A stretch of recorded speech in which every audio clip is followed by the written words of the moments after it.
Hi అండి, నేను మీ Deepti. Welcome back to mom's kitchen. ఈరోజు నేను చూపించబోయే రెసిపీ ఏంటో తెలుసా? Fish fry. ఫిష్ ఫ్రై అంటే ఎవరికి ఇష్టం ఉండదు చెప్పండి? ఫిష్ అనే కాదు, సీ ఫుడ్ని ఇష్టపడిన వాళ్ళు ఎవరుంటారు? మ్యాక్సిమం సీ ఫుడ్ అంటే చాలామందికి ఇష్టం ఉంటుంది. ఫిష్ ఫ్రై మనం ఎప్పుడు రెగ్యులర్గా చేసే విధంగా కాకుండా ఈసారి ఇలా ట్రై చేయండి. రైస్లో కంటే కూడా నార్మల్ పీసెస్ మనం ఎక్కువగా తినేస్తాము. ఇంకా లేట్ చేయకుండా ప్రాసెస్లోకి వెళ్ళిపోదామా మరి? ఈ ఫ్రై కోసం ముందుగా అయితే 1 kg వరకు ఫిష్ పీసెస్ తీసుకోవాలండి. ఫ్రైకి ఎప్పుడైనా కూడా పీసెస్ అనేవి ఇలా సన్నగా కట్ చేయించుకోవాలి.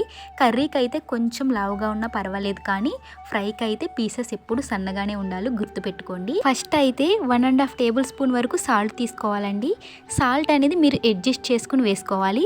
ఇప్పుడు దీంట్లోనే ఒక 2 to 3 టేబుల్ స్పూన్స్ వరకు కారం అయితే వేసుకోవాలండి. నేనైతే మసాలా కారం తీసుకుంటున్నానండి. కారం కూడా మీ స్పైసీనెస్కు తగ్గట్టుగా మీరు అడ్జస్ట్ చేసుకుని వేసుకోవాలి. ఇప్పుడు దీంట్లోనే ఒక 2 టేబుల్ స్పూన్స్ వరకు ధనియాల పొడి తీసుకోవాలి.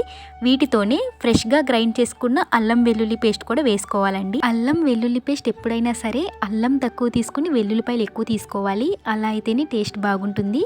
ఇప్పుడు దీంతో పాటు ఒక 2 టేబుల్ స్పూన్స్ వరకు ఎండి కొబ్బరి పొడి తీసుకోవాలండి. ఈ కొబ్బరి పొడి వేయడం వల్ల టేస్ట్ అయితే చాలా బాగుంటుంది. అలాగే 1.5 టేబుల్ స్పూన్ వరకు గరం మసాలా కూడా వేసుకోవాలి. వీటితో పాటుగా ఒక 2 టేబుల్ స్పూన్స్ వరకు కార్న్ఫ్లోర్ తీసుకోవాలండి. కార్న్ఫ్లోర్ వేయడం వల్ల ఫిష్ ఫ్రై అనేది చాలా క్రిస్పీగా వస్తుంది. ఇవి మొత్తం వేసిన తర్వాత ఒక అరబద్ద నిమ్మరసాన్ని వేసుకోవాలి. వీటి మొత్తాన్ని బాగా ముక్కలకి కలిసేలాగా బాగా కలుపుకోవాలండి. అలాగే ఒక 2 టేబుల్ స్పూన్స్ వరకు ఆయిల్ కూడా వేసుకోవాలండి. ఆయిల్ వేసిన తర్వాత మొత్తాన్ని బాగా మిక్స్ చేసుకోవాలి. ఇప్పుడు ఈ ముక్కల్ని మనం ఒక గంట పాటు పక్కన పెట్టేయాలి. గంటనే కాదు, మీకు కొంచెం ఎక్కువ టైం ఉంటే ఒక 2 to 3 అవర్స్ అయినా పక్కన పెట్టేసుకోవచ్చు. ఈ పీసెస్ మనం ఎప్పుడైనా కూడా కావాలంటే ఫ్రై చేసుకోవచ్చు. ఇలా కలిపేసుకుని డీప్ ఫ్రిడ్జ్లో పెట్టుకుని మీకు ఎప్పుడు కావాలంటే అప్పుడు యూస్ చేసుకోవచ్చు అండి. ముందుగా ఒక ప్యాన్ తీసుకుని దాంట్లో కొద్దిగా ఆయిల్ వేసుకోవాలి. ఆయిల్ అనేది కొద్దిగా హీట్ అయిన తర్వాత ఒక గుప్పెడు కరివేపాకు, ఒక గుప్పెడు పచ్చిమిరపకాయలు, వీటన్నిటినీ వేసుకుని బాగా ఫ్రై చేసుకోవాలండి. మనం ఏ ఫ్రైలోకైనా సరే ఇలా ఫ్రై చేసుకుని వేసుకోవడం వల్ల ఫ్రై టేస్టే మారిపోతుంది.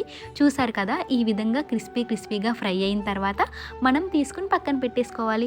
చూసారా కరివేపాకు ఎంత క్రిస్పీగా ఫ్రై అయిందో?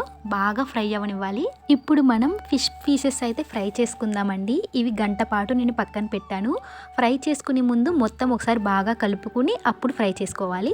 ముందుగా ప్యాన్ పెట్టి కొన్ని పీసెస్ వేసుకుని ఫ్రై చేసుకుంటే సరిపోతుంది. మంటని లో ఫ్లేమ్లో పెట్టుకుని 2 సైడ్స్ కూడా ఈక్వల్గా ఫ్రై చేసుకోవాలి. పీసెస్ అన్నీ బాగా ఫ్రై అయిన తర్వాత మనం ముందుగా ఫ్రై చేసుకుని పక్కన పెట్టుకున్న కరివేపాకు, పచ్చిమిర్చి ఉంది కదా, వాటిలో మిక్స్ చేస్తే సరిపోతుంది. అంతేనండి, ఎంతో టేస్టీగా ఉండే ఫిష్ ఫ్రై అయితే రెడీ అయిపోయింది. ఇంకా వీటి కాంబినేషన్ పప్పు చారు అయితే భలే ఉంటుందండి.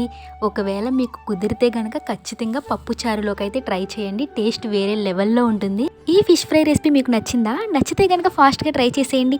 ఇలాంటి మరిన్ని రెసిపీస్ కోసం ఇంకా మన ఛానల్ ఎవరైతే సబ్స్క్రైబ్ చేసుకోలేదో వాళ్ళైతే ఫాస్ట్గా సబ్స్క్రైబ్ చేసేసుకోండి. సరేనండి, మరి మళ్ళీ కలుద్దాం. అంతవరకు బాయ్ బాయ్.